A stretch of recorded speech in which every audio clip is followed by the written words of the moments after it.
sampai ngelontarin kata-kata kasar juga.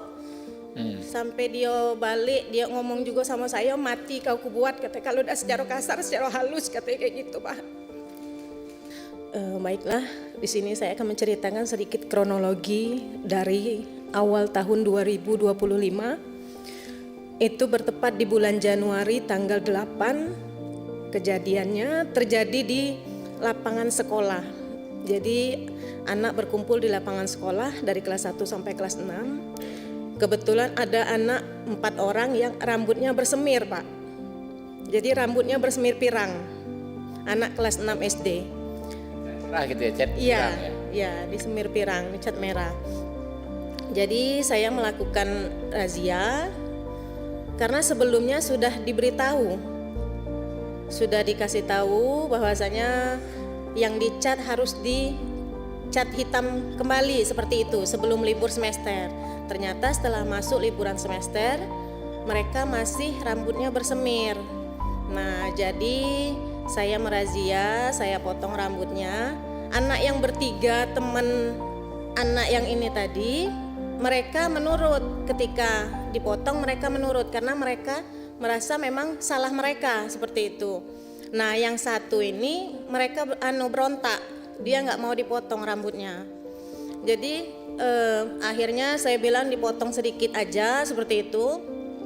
Akhirnya dia mau dipotong. Setelah rambutnya dipotong, dia putar badan itu ngomong kotor, Pak. Jadi setelah dia ngomong kotor, saya refleks nabok mulutnya. Kamu ngomong apa? Orang tua di sekolah ini ya guru kamu, seperti itu. Kalau di rumah orang tua kamu ya orang tua kamu, tapi kalau di sekolah guru inilah orang tua kamu, seperti itu, Pak. Tapi tidak ada kejadian yang berdarah atau mungkin giginya patah atau seperti apa, tidak. Refleks satu kali dan saya tidak pakai atribut apapun di tangan saya, seperti itu. Nah, dan anak itu masih masuk ke pelajaran selanjutnya. Jadi masih belajar sampai selesai, sampai pulang sekolah masih belajar. Jadi kejadiannya hari Rabu, pulang sekolah mungkin dia ngadu ke orang tuanya. Setelah itu orang tuanya ada datang ke rumah saya. Datang ke rumah saya, dia marah-marah ngomong, apa yang kau anuin dengan anak aku, kata gitu kan. Jadi saya jawab, duduk dulu bang, biar kita ngomong baik-baik kan gitu. Tapi dia tidak mau ngomong baik-baik, akhirnya marah-marah gitu. Sudah tuh sampai ngelontarin kata-kata kasar juga. Sampai dia balik, dia ngomong juga sama saya, mati kau kubuat, katanya. Kalau udah secara kasar, secara halus, katanya kayak gitu, Pak. Jadi itu mengancam begitu orang tua, mati kau kubuat, kalau udah secara kasar atau secara halus. Iya, jadi pas hari Kamisnya kepala sekolah memanggil orang tua tersebut. Maksudnya biar mediasi, tapi hari itu saya tidak diperbolehkan ke sekolah sama kepala sekolah. Karena takutnya terjadi apa-apa sama saya gitu. Jadi kepala sekolah berbicara dengan orang tua tersebut, tapi orang tua tersebut tidak mau karena kami sudah mengadukan ini ke proses hukum, seperti itu, tidak mau berdamai kayak gitu. Akhirnya diadukannya ke Polsek Kumpe waktu itu. Nah, akhirnya saya dipanggil juga, dapat surat undangan, diwawancarai di sana, dan tanggal ada di situ tanggal berapa? Melakukan mediasi di Polsek, sudah sempat juga melakukan mediasi di Polsek, sudah sempat, tapi memang orang tuanya juga tidak mau. Malahan dia menyebut kalau ada jalur yang tidak melibatkan dinas pendidikan, saya tempuh jalur itu, seperti itu, Pak. Akhirnya kasusnya berlanjut sampailah ke Polres. Terus?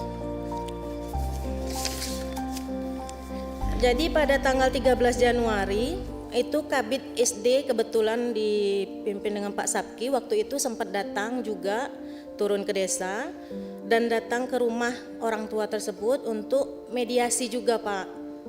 Tapi tidak menemui titik temu.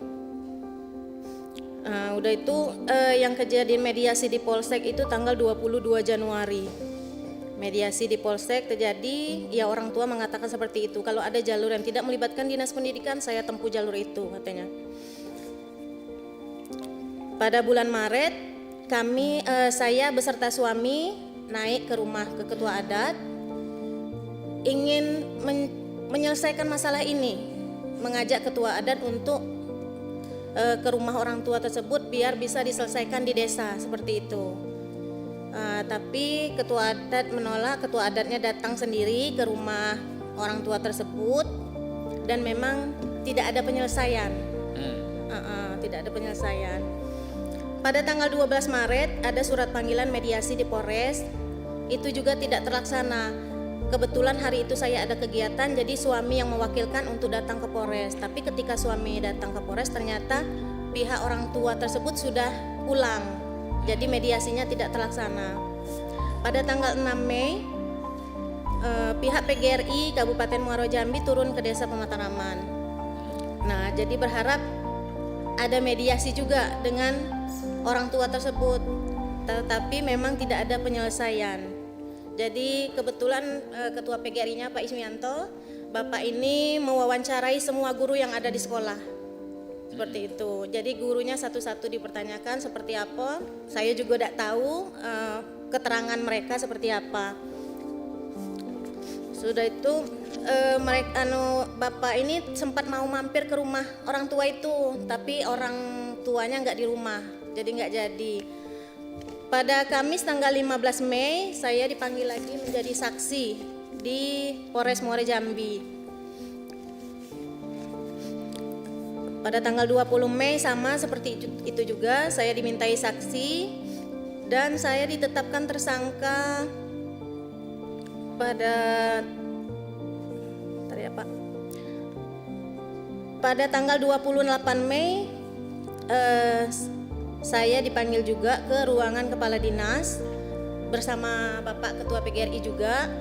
Di situ juga kami mencari penyelesaian atas kasus ini seperti apa. Dan pada hari itu juga saya ditetapkan sebagai tersangka di Polres Muaro Jambi. Dan pada bulan Juni itu saya sudah mulai wajib lapor di Polres Muaro Jambi.